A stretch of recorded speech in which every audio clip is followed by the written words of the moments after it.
பெண்டாட்டி பெருமிழந்து பிள்ளை ஒரு சுல்லானி இவையெல்லாம் நீக்கி நான் எக்காலம் சுகம் பெறுவேன்.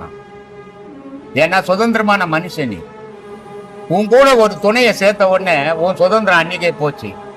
ஆனா அந்த சுதந்திரமா கூட இருக்கலாம், நீ அடிமையாயிடக்கூடாது. பெண்ணுக்கு அடிமையா ஆயினா உன் வாழ்க்கையே அடிமை தான்.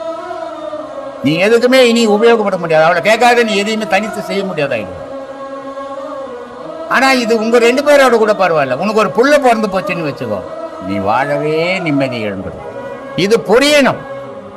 இறைவன் என் குணத்தோட இருந்து தூர இருந்து இந்த உலகத்தையும் உலகத்துல உள்ள ஜீவராசிகளையும் இயக்குறானே, அவன் எவ்வளவு பெரிய தர்மவானா இருப்பான்.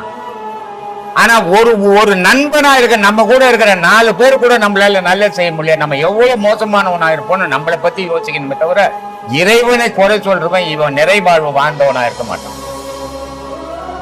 எப்பவோ செய்த வினை இப்ப வந்து மூலம். இவ்வளவு நாள் நீ கடவுளை பத்தியே நினைக்கல. ஆனா இந்த செயலினுடைய தீமை இப்ப வந்து மூலம் போது இப்ப 24 மணி நேரம் கடவுள். இதைதான் சொன்னா கண்ணு போன பிறகு சூரிய நமஸ்காரம் இருக்கலாம். கண்ணு இருக்கும் போதே சூரிய நமஸ்காரம் பண்ணி பழகு.